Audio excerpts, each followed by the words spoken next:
but the Pirates have a walk-off homer, and who else but the team MVP? We're designated in that right here unanimously on Pittsburgh Sports Live. Jacob Stallings walks off. The Cubs. 3-2 winners are the Pirates. They've now split the first two games of their four-game set against the Cubs, who are hungry for the playoffs, trying to get in. It looks like they will, but at least they'll have to wait another night here. This is Pittsburgh Postgame on Pittsburgh Sports Live.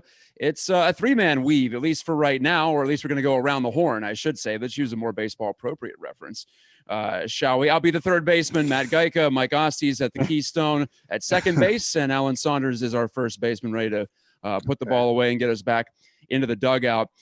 We will talk about this game at length, and also the question of the night about how you feel about the Pirates, and is this as bad as you felt about the Pirates in your life? I don't think that's an unreasonable question to answer or to ask or to answer in such a way, to put such a fine a point on it. But we'll get to that in a minute, because we did have some serious news in a couple of different ways break today surrounding the Pirates, and in particular, one of their top prospects, Oneil Cruz of the Dominican Republic, had just returned to his native country, in fact, this past week, as the Pirates' secondary camp in Altoona had finally shut down near the end of the season.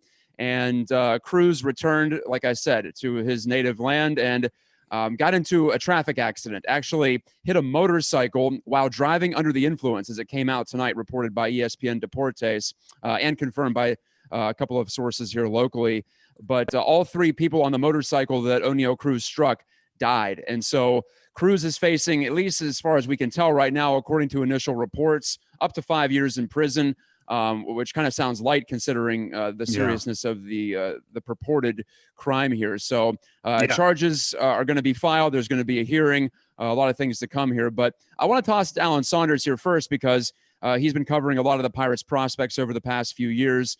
And Alan, Oneil Cruz is a guy that we saw in spring training this year, flash some of that projectability, a huge guy, come up as a shortstop. I don't know if he's going to stick there, but a lot of athleticism, a lot of bat speed, looking like it could be a transcendent type of a prospect just because of that frame and that athletic ability. But of course, now all thrown into doubt, and it just lines up with the rest of the Pirates off the field incidents. Trouble with the law in a big way. Felipe Vasquez and also Jung Ho Gung. So what can you tell us about Oneil Cruz and his status in the Pirates system before all this? Well, I have to think he was one of their very top prospects.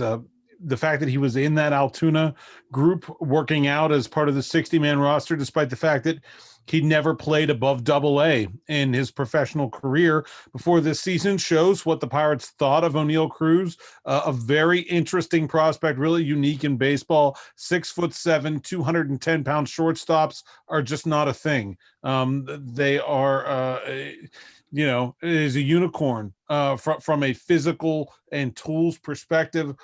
Just unprecedented things that the guy could do for a player of his size. The reports that I got from when he was in Altoona last season in 2019, he spent the last, I think, about 35 games of the 2019 season with Altoona, was that he was still a very raw prospect. He was not probably a guy that was figuring to be like major league ready at any point this season, but certainly a guy that the Pirates were planning on being a big part of their future as we look into 2021 and beyond. He certainly was a big part of what you'd think they intended him, and it was that was him staying at shortstop, him moving to third base, perhaps moving to right field. He looked like a guy that could hit well enough that you could put at any of those places, and played pretty good defense at shortstop for a guy that size. Left-handed bat as well, which is an interesting thing that you don't get in the middle infield very often. And so I think that was, a guy that the Pirates were really planning on being a big part of what they're trying to build here with Ben Cherington. And of course, tonight's news puts all of that in doubt. Like you said, a potential 5-year sentence, but really on top of that, unknown question marks about the situation this young man put himself in, and if the Pirates would even want him back at this point as we stand here right now. And just a significant series of these events when you combine Jung Ho Gung in 2016 and Felipe Vasquez last year. Really feels like I don't know, misfortune piling on the Pirates. You said the question of the night is, do you feel as bad as you've ever felt about the Pirates? I can't imagine that this news is making anyone feel any better about the team's future. Right. Yeah, And it's I really was tough. Yeah, I was go just ahead, I was go just ahead, going to Mike. say that does compound it. That we've had conversation on all of these post game shows, and I had John Parada and Jerry DePaula and guys who've covered this team and been around media even longer than all of us, just for being older.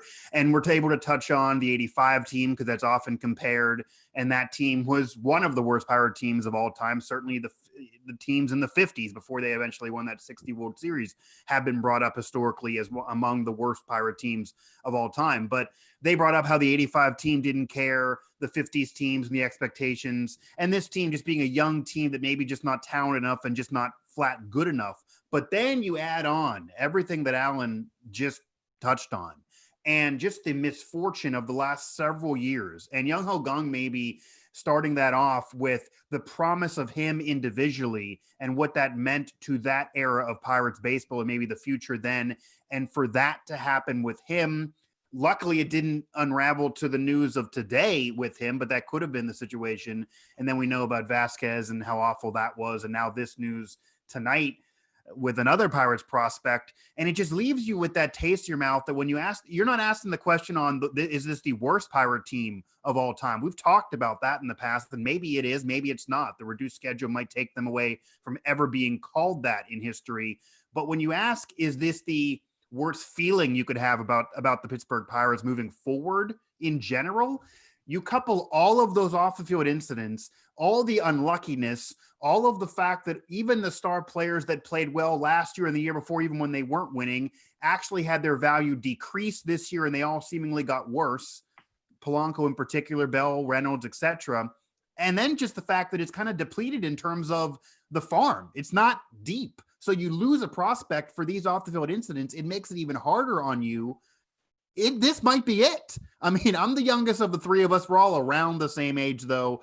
But this might be it in terms of a feeling. I mean, I certainly had some bad feelings. Matt, I know you and I've talked about this before in past shows that legitimately growing up, I never thought this team was ever going to be over 500 again. I literally had several years, an avid baseball fan, knowing the game and dreaming of being in media someday that I eventually accomplished. And I never thought they would be over 500. That eventually happened.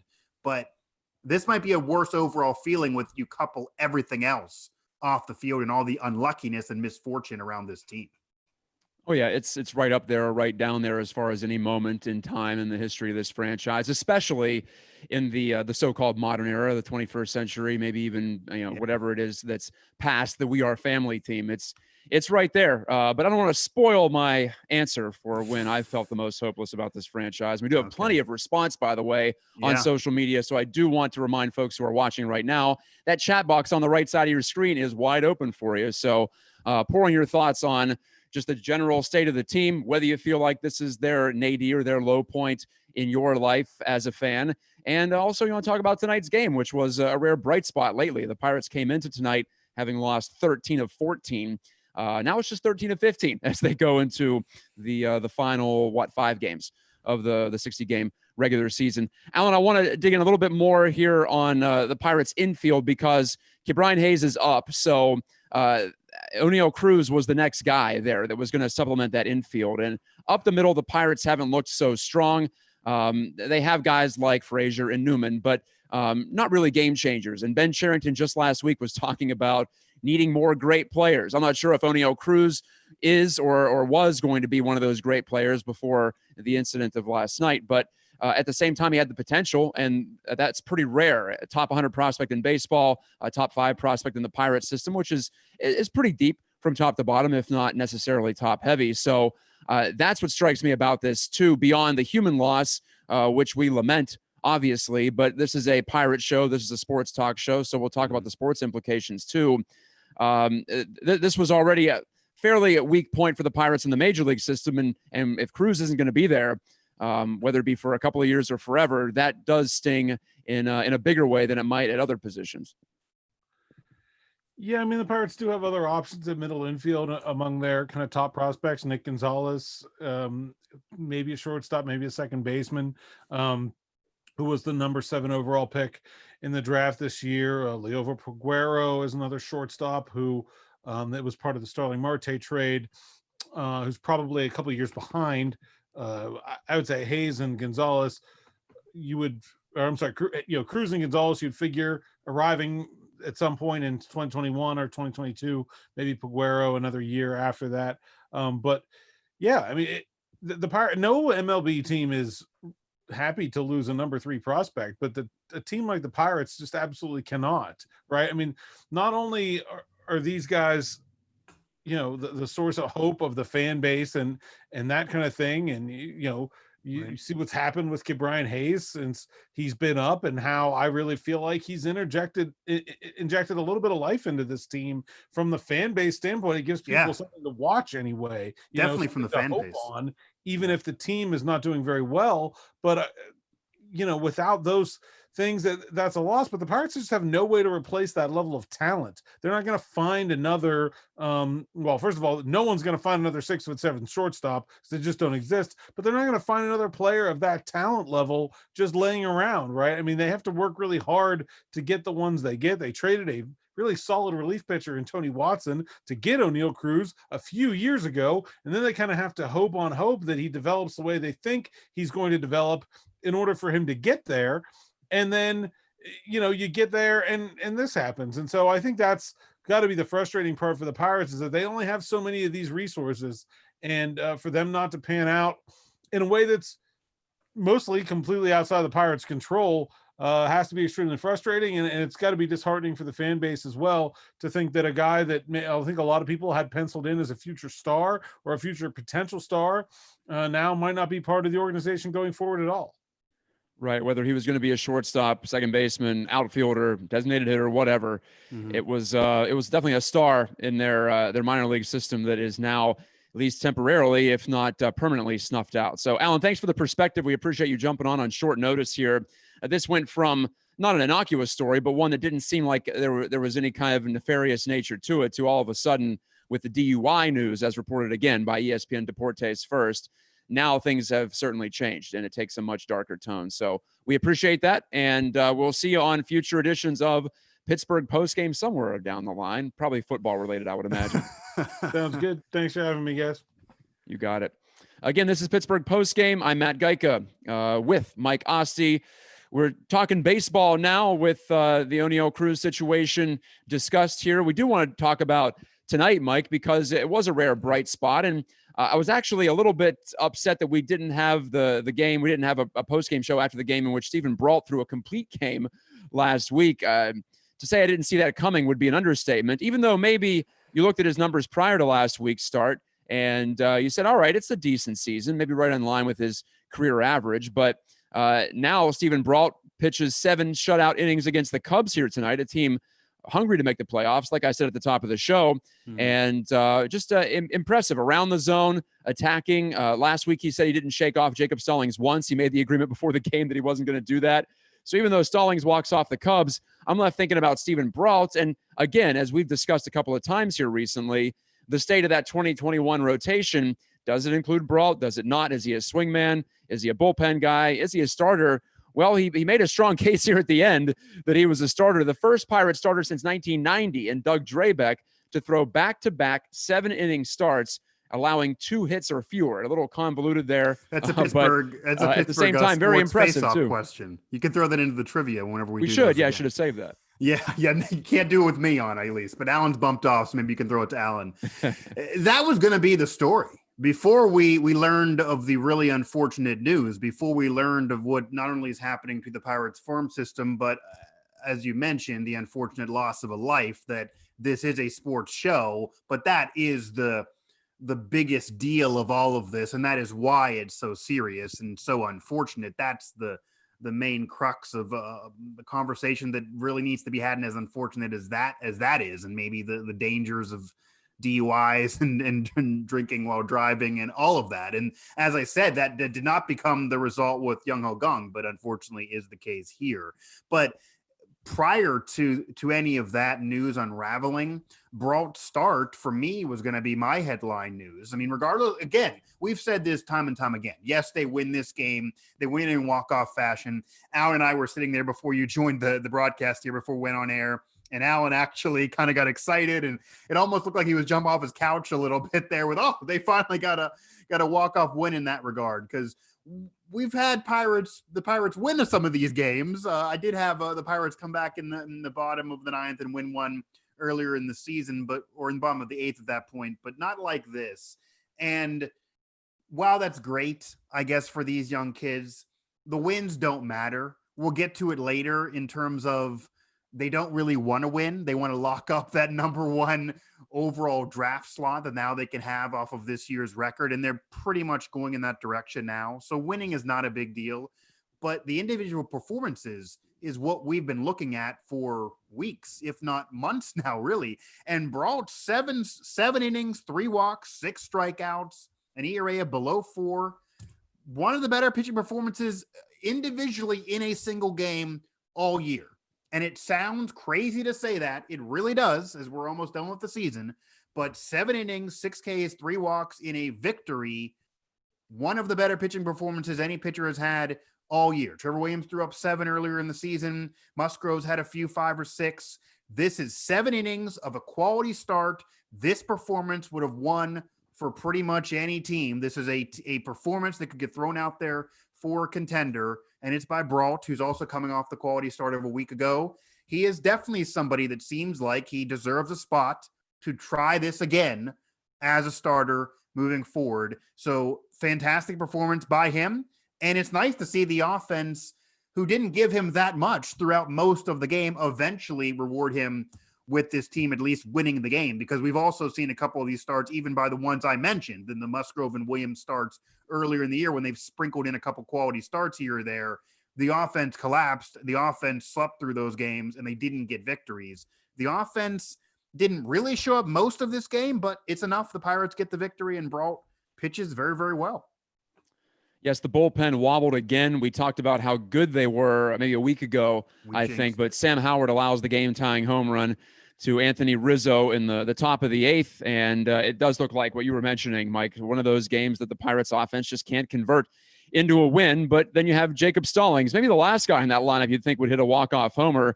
He's, certainly Mr. Singles, and this year a few more doubles mixed in, and we've half joked about him being the team MVP, but I think he kind of is, really. Honestly, he's held that starting rotation together by duct tape and string and chicken wire so far. And I like his presence. He's obviously stolen quite a few strikes this year in terms of the tangible side of the defensive part of playing catcher, which is so important. If you even want to call that the defensive side, it's more of the pitch handling side of it. But either way, he's accounted for a lot of value for the Pirates this year. And it's only fitting that he cracks one inside the foul pole down the left field line and gives the Pirates reason to celebrate at least one more celebration here this season, as they do have the Indians coming up this weekend on the road. So one of their last opportunities to walk one off and feel good about themselves, but not too good, obviously, Mike, because here they are at 16-39. And you mentioned the draft next year. A couple things about that. So let's get to that bit of news here. Jeff Passan of ESPN reporting today. News-heavy broadcast here for us tonight. This is a little bit different. But, hey, I'll play update anchor any day of the week here for this one, because the Pirates, it looks like, will have the worst overall record, first of all, this year. They were, 3 games behind Texas, the next closest team in Major League Baseball, entering tonight. Texas playing Arizona right now as we speak, scoreless in the 4th. So it could be 2 games by the end of the night, but they're still in a really good spot to finish last overall, which it looks like, according to Passan, will give them the top pick. It seems like baseball has mulled some things over, and in the league office, they've decided that they're just going to go off this year's record. So if they were going to combine records, it was going to be the Tigers. If they're going to do like 2019 and 2020 combined, if they were going to evenly weight 2019 and 2020, the Pirates were going to edge out, I believe it was the Tigers, in fact, for the top spot there. So it might have been another team, I'm not sure. But either way, it was right on the borderline whether the Pirates were going to get the fruits of their labors, so to speak, here. But, hey, that's a positive, Mike. If we're hunting for them here, hunting for silver linings, that's about as big as it can get, because we've been playing out the string here for about 2 months, knowing that there's really nothing on the line except that. This is completely serious. And this is off of a victory here tonight.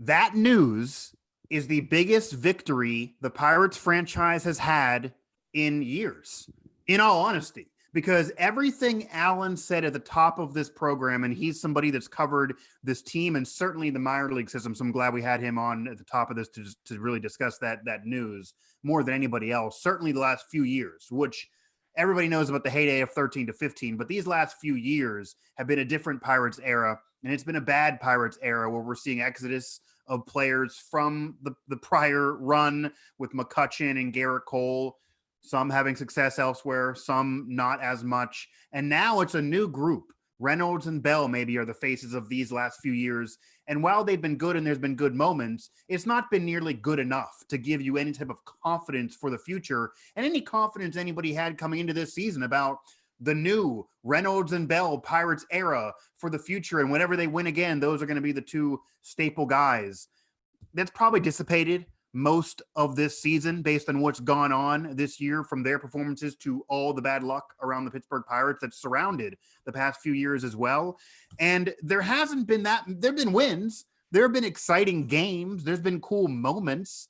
The broadcasters have been able to scream and go crazy, but there's not been a legit big moment win that could mean something to the future of this franchise until that news, because that news basically tells you that this franchise that is on life support, and more so based on the news coming from the farm system with another criminal case the Pirates have to deal with, that they have some life. They're on life support. It's beep, beep, beep, but there's a little louder beep, beep, beep, beep as well that's still there, because now they have a chance to draft somebody that can be that piece. Who knows if that's really going to be the case, but we've talked about this on past shows. This Pirates team needed that top pick. They needed it. They had to get it to have a chance at the future. I know there's other small markets that have been able to win more, and other small markets have been able to do more when they had their window and the Pirates missed it. We know all about the messing up of the past, but this Ben Cherington era needed that opportunity to at least give them a shot to try. And now they have it. I do honestly think, aside this, of course, this is a Pirates postgame show, so we're going to be discussing from the Pirates perspective, but I do honestly think that's a fair way to do it. You could have maybe grouped in last year because this is a shorter season. Okay, I could see that. It might even have still went to the Pirates as bad as they were last year. Maybe the Tigers were involved as well. And they had a manager retire based on an illness and a medical situation in the midst of COVID in this season. So they're very much in flux as well whenever Miguel Cabrera would choose to retire. I don't know really why you would watch Detroit Tigers games moving forward. But anything else crazy-wise that they were discussing on going back 3 years, or what we talked about in the last one of these post-game shows, that would have been way too convoluted. So I'm okay with them gauging it off of this season. I don't think anyone's going to be too mad. And the Pirates certainly deserve it by being so putrid bad. And they really, really needed that decision. So that is the biggest win they've had in years as a franchise. Let's go from that positive right into negative town, Mike. Let's talk about the question of the night, which I posed on Twitter. And again, you can't answer it here. We already have one answer from Dave Gormley I want to get to in our chat, because the chat people get priority. I don't make the rules. It's just what we do here. And Dave gets priority at Pittsburgh Sports Live. He's been through the mud with us enough as well that we got to give him priority. And he has more years to be able to touch on this too. He may be able to honestly comment more than the two of us. Yeah, I do appreciate the long haul Pirates folks who've actually seen a World Series championship, because I haven't. Right. So I don't know what that's like. So rub it in, old timers. Okay. I do want to reiterate the question here. I'll restate the question for folks if you didn't see it on Twitter tonight. Tonight's topic is this as bad as you felt, subjectively speaking, about the Pirates in your lifetime? If so, why? If not, when was it worse? And as promised, we'll start with Dave Gormley over there on the right side chat box. He says, this is the worst I felt about the Pirates in my 50-plus years of following them.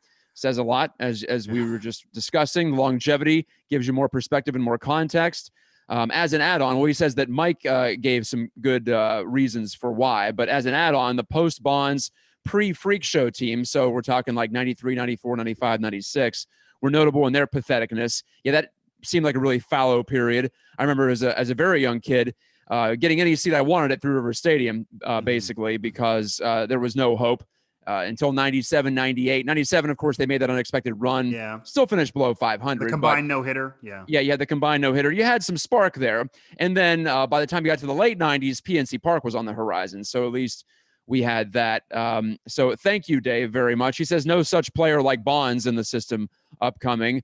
That's true. We do have Ke'Bryan Hayes, Mitch Keller looking better late this season. And it was going to be maybe Oneil Cruz time next year, not looking likely at this moment. And as Alan mentioned, some younger prospects further down the line, but no transformative prospect is on the way. So that's why Dave says right now is the worst he feels. Mike, I want to give you a couple more here before I ask your opinion, because like I said, there are so many. Dave Glass wants to split hairs here. He says easily this is the most apathetic, not even close. The worst, though, he says he lived and died so much more with them as a young man. So worst would have to be the game that shall not be mentioned from 28 years ago. Yes, the NLCS Game 7, Francisco Cabrera, et cetera, et cetera. So I've gotten that response a couple of times that 92, nothing will top that. To which I say, I guess everyone's entitled to their own opinion, but at least that team had come off 3 consecutive division titles, and they were within a pitch of the World Series. So that's a little bit different for me, maybe different from how I would define the worst you feel about the franchise. Matt Wine says, I will never feel as bad about them as I did from 04 to 2012 and 2015 to 2018, because I finally decided that I would not allow the Pirates to ruin my love for baseball. So, okay, there's merits in disconnecting, apparently, for our friend Matt. John Columbus says, this is the worst because they rallied for 3 whole years, and then when money was needed to be relevant or remain relevant, they booked. And that's about as close as someone would get to my feeling on it right now. One more for you, actually. I want to find a dissenter here. Let's see. Yeah, Yinzer Shelton says, the day last year that reliever formerly known as Rivero was charged with a horrific felony was the worst I've ever felt about the team. Caveat, Yinzer Shelton was 5 years old in 1992. So, Mike, we're hearing a lot of recent moments here for the Pirates, which doesn't bode well for the franchise, does it? No, it does not bode well for the franchise. And of course, I think it is subjective in terms of, you look at the history of the Cubs franchise in particular, the team the Pirates are facing here tonight. Yes, they've had their moments. They've had their Hall of Famers, but that was a franchise that prior to 2016, they hadn't won a World Series since 1908. They won some pennants in the 30s, but then there was nothing since then. But there were some playoff moments. And of course, 2003 and that NLCS and that just gut-wrenching loss for Cubs fans. So if you're a Cubs fan, do you feel, for example, to throw it back on the reverse for anybody watching, if you were a Cubs fan, would you have felt worse after the 2003 NLCS loss and the quote-unquote curse continuing?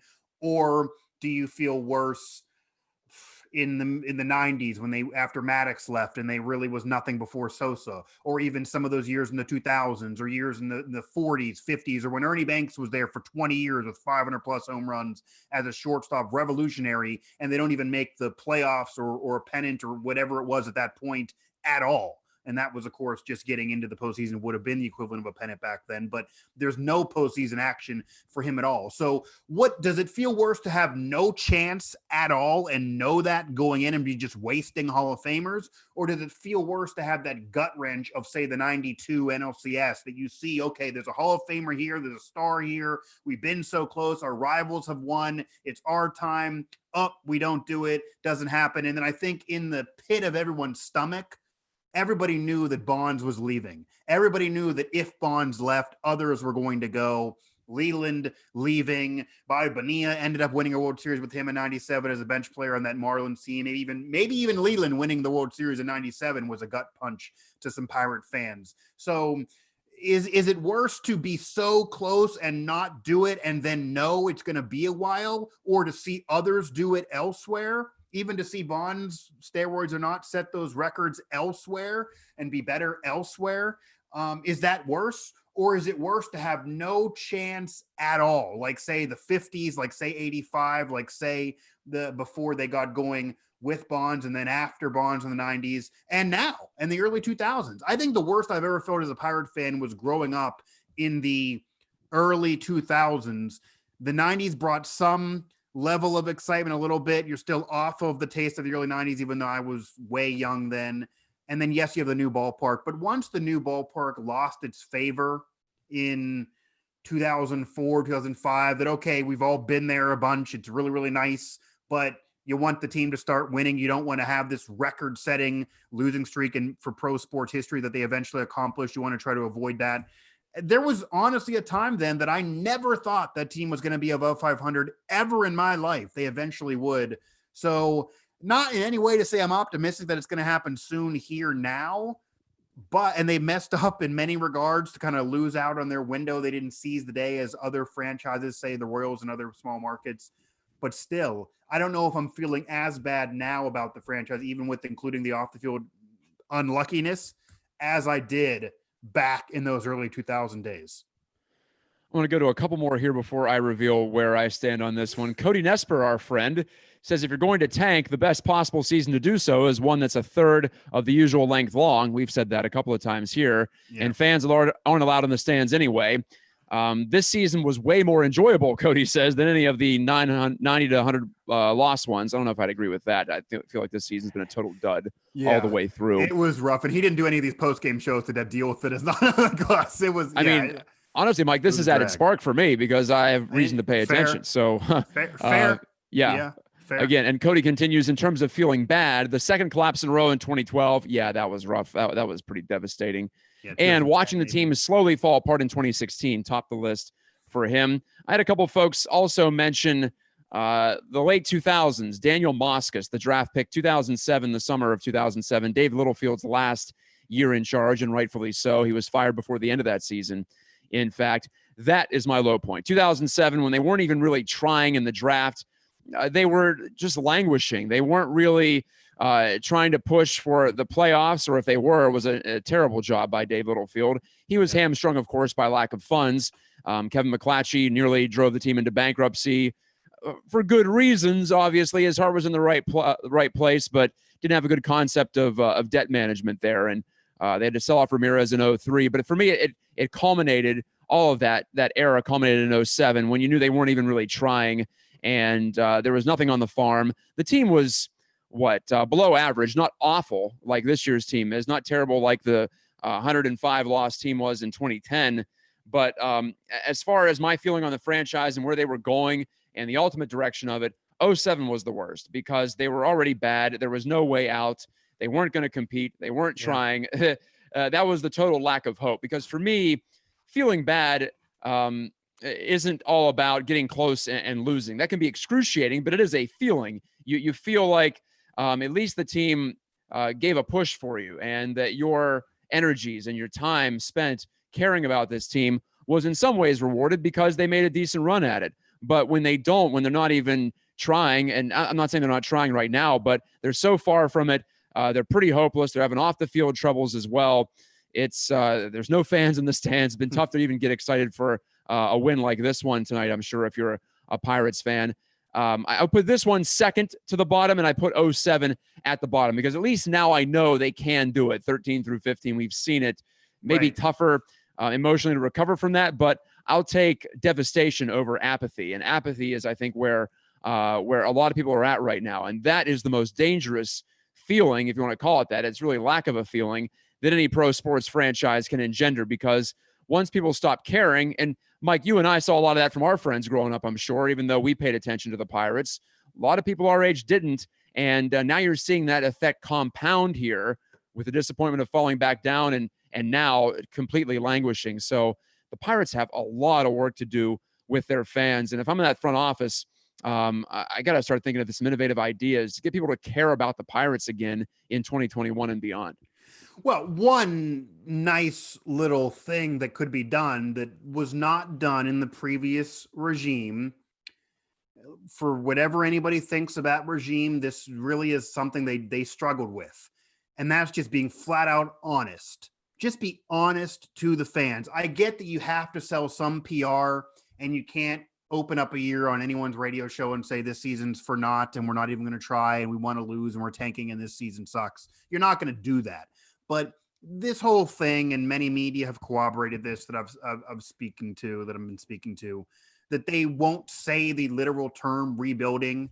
That's a joke, man. I mean, obviously they're rebuilding here. Obviously this is a rebuild. Anyone who is alive is well aware of the rebuild. That's just insulting our intelligence by refusing to throw a label out there. I honestly do believe, and this goes from ownership on down, they do have a thinking that they do need to worry about PR. They do care what the fans think, whether they will admit it or not. They want the fans to not be mad at them, certainly from ownership on down. But I think they go about it the wrong way when they try to sell them fool's gold or lie about the obvious and refuse to label things one way. I think this is actually similar to what 2007 was, or at least 2007 and 2010 after 2007 is now, where most fans all agree, even the most optimistic among us. We've all seen them dwindle away on Twitter or in your personal lives in terms of conversations about the Pirates, that, Matt, everybody at this point realizes this team is a long way away. This team was not going to be winning this season. Even the folk that you saw before the season, oh, it's a COVID pandemic season. It's a reduced schedule. There's more playoff spots. They could crawl in there. Wouldn't that be crazy? 3 weeks in, those people were tweeting, nope, it's over. We're going to rebuild for the future now. Like, they all jumped off the ship eventually because the signs clearly pointed that never was going to be the case. Unless every single team gets in, this team was not going to get in. So, and that ended up being literally the fact by them getting the #1 overall draft pick this season. So I think it's just trying to be honest, not worrying about what you label things. That would be nice. I don't think that's going to happen, but that would be nice. And I do think that Ben Cherington has a little bit of wiggle room, and this isn't necessarily reasonable because, yes, he does have a World Series championship, but it was an entirely different market, a totally different situation. When you had one player that falters, he can just go ahead and buy a different player with the Red Sox. But a lot of Pirate fans like that. A lot of Pirate fans like that it wasn't just run-of-the-mill guy from the farm or first opportunity or giving someone a shot, as nice as that is. That wasn't the case for who's going to rebuild this. It wasn't about money even. They gave it to somebody with a resume to do it. So that, I think, whether you think the resume is fair, unfair, or the situations being different, and they're all different in Major League Baseball, he has a resume that makes sense for the job. He's interested in the challenge of the job. And I think those are pluses, at least in terms of favor for the fan base. But yeah, I had friends that jumped off the ship that never returned. I will admit, I wavered back and forth. I mean, you're talking about middle school Mike sitting there, or 2007. I mean, at that point, I graduated high school, but this is still Mike thinking, okay, I mean, I don't have any reason to be optimistic here. And then I was pleasantly surprised when you think about how bad 2007 was, Matt. In 2007, if somebody would have told you in 6 years, they are going to make the playoffs, have a winning record, and then some, be a contender for the next couple years, and have one of the best postseason moments in that sport in the next decade, you probably would have said, no way, no way. And it happened. So we at least have that example that it can occur. You hope not 6 years from now, but it could be worse, but it can occur. So that's why that this isn't the worst time, because we have an example of at least it working. Granted, they had to go through firings and different players and trades to get there. And who knows who's going to be on this team for the future now. We've touched on throughout these post-game shows. That's up in the air. But this isn't the worst because of that. And as Dave hit it, and we touched on this before, because of this being a pandemic condensed season, in the historic context of baseball history, which I think you and I profess to being knowledgeable by, even Dave has proven to be knowledgeable by, I don't think history is going to reflect this as one of the worst teams in Major League Baseball history, or even one of the worst Pirate teams ever, because they're eventually going to figure this to be a pandemic condensed season without fans, and it maybe will get forgotten. I don't think this will be in your memory like 1985 is 20 years from now, but I could be wrong. It certainly will be deserving so based on what we've seen on the field. All I know, Mike, is I hope this is the bottom, because even with tonight's win, the Pirates' win percentage since the All-Star break last year, so factoring in that collapse, the death knell of the Hurdle Huntington era. And this year, this abbreviated season, their win percentage is not even 320. So that's among the worst. If you combine those two segments together, it's about 120 some odd games, pretty close to a full season. And that would be one of the worst records ever. Now, you can't do that because they're different seasons. The circumstances are very different. I'm with you. I think this will be hopefully forgotten, not by Pirates fans anytime soon, but for the most part throughout baseball. There's going to be a lot of taking records with grains of salt, like we have seen in the NHL postseason, NBA postseason. Yeah, these championships are going to be legitimate and celebrated, but there will be some folks who cast some doubt upon the legitimacy of them just because that's how people do things. But also there will be that asterisk, not to take anything away from it, but just for us to note that, hey, this was a totally different season. And Cody, by the way, Cody Nesper has entered the chat. He has entered the chat. He says enjoyable is relative. I understand what you're saying there, Cody. I really haven't seen much joy at all in this season. Even a guy like Mitch Keller finally coming back, but for him to miss 2 months, basically, that was a downer because I was looking forward to 10 starts out of him, somewhere in that range. Matt, so the only enjoyable part, and Alan touched on this, and it's funny that Alan touched on this because I did a post-game show the day before where we were touching on Ke'Bryan Hayes coming up. And Alan, I'm sure he'll admit this, he was one of those that did not think that made sense because of the Super 2 and the future of the contract and why burn it in a year that just means nothing. But I think what you said, what we've all really said at different points, and maybe what Cody's kind of alluding to, there has been some excitement, and it's really been since Ke'Bryan Hayes has been a Pirate. Alan did touch on that as well, that his debut was a day that the Penguins had already been eliminated. The Steelers were still a month or so away. College sports was still a month or so away, and some of those conferences didn't even know if they were going to be playing at all or not. Many of us were still much more locked down rather than just being socially distant and responsible. People at that point were still legit quarantine. And he managed to own the Pirate, or at least the Pittsburgh sports world, for a day because of how great his debut was. The excitement was there. Not to say anybody was dumb and was thinking that this all of a sudden is going to turn around the season or even him being the key piece for the future. I think most people realize he's probably not the McCutcheon guy. He might rather be the second best player on a great team. But he did galvanize that team briefly for that game to a week or so later. It provided some excitement in there that maybe some are speaking about. So that was something, and at least shows you something for the future. You hate to think, though, that any of that good faith is probably squashed with the news of the day and the off-the-field news of the day, that his potential battery mate, his potential Batman to his Robin, is not going to be able to have that even be something that we'll ever see, because he'll probably be sitting in prison.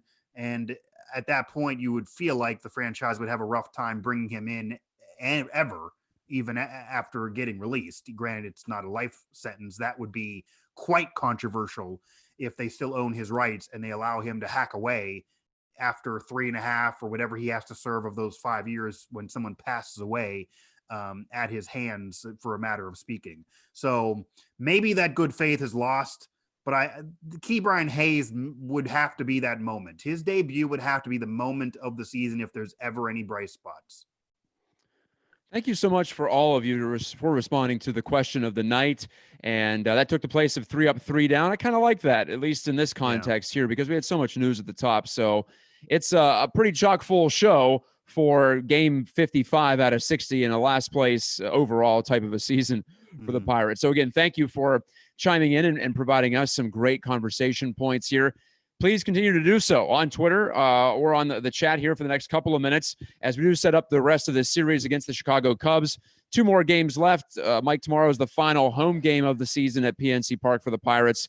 Trevor Williams tries to put a nice capper on things as he's struggled mightily this year, at least in terms of results. He sounded pretty happy about his process last time out, but he'll go against Kyle Hendricks, so it's a tough matchup for Trevor. And then Chad Kuhl, 1:35 p.m.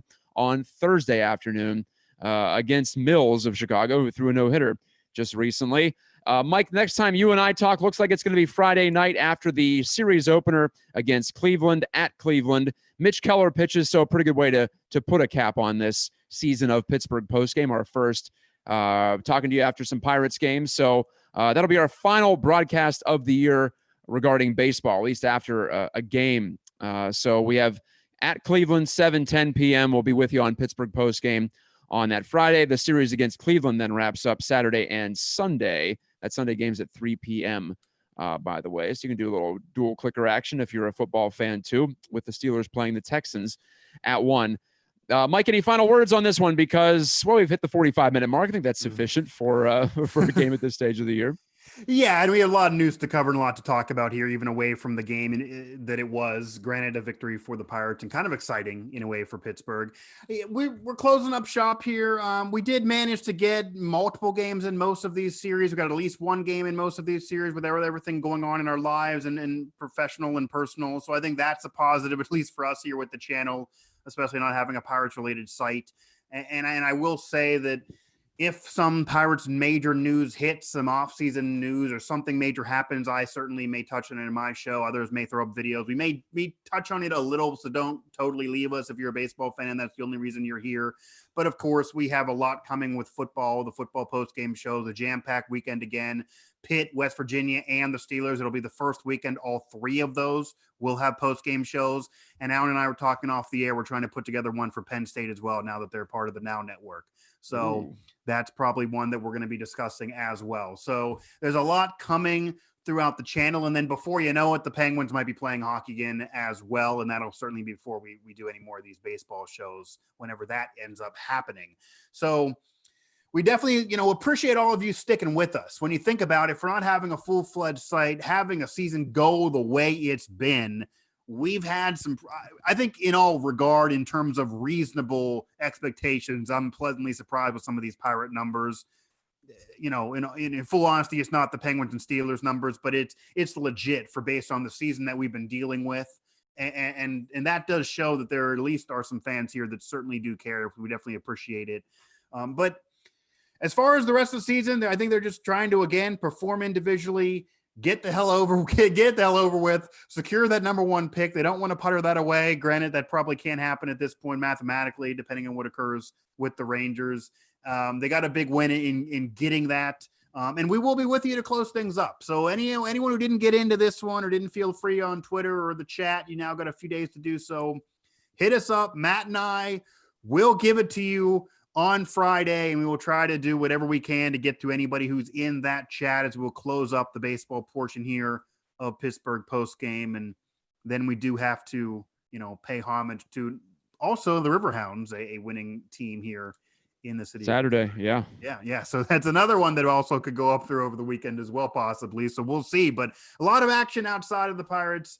We will, though, stick to that commitment of finishing up the Pirates postgame shows on Friday. We appreciate everyone who's been along for the ride, in particular Dave, who I continuously say is the number one subscriber here on Pittsburgh Sports Live. So we appreciate you, Dave, and all the Pirate fans. Don't make his head too big, man. I don't want him to get any ideas here. That's true. He scratched my back, though, when he was saying that my reasons are all Mike's reasons. Right. So I guess flattery does get you somewhere here on Pittsburgh Sports Live. Yeah. My last word here, Mike, is Arizona 2, Texas 0, bottom of the fifth. So okay. There is that. It looks like, it's early, but we may not see the Pirates lose ground, quote unquote, in the battle to be the biggest loser in the MLB season this year. The Pirates still stuck on those 49 losses as they get the walk-off win. Jacob Stallings, the first walk-off homer of the season in game number 55. Team MVP. We also saw, yes, exactly. We also saw Stephen Brault go 7 shutout, and the Pirates broke a 5-game losing streak. They've now posted a 2-13 record over their past 15. It's been a free fall here at the end. They'll try again tomorrow with Trevor Williams going up against Kyle Hendricks at 7:05 p.m. at PNC Park.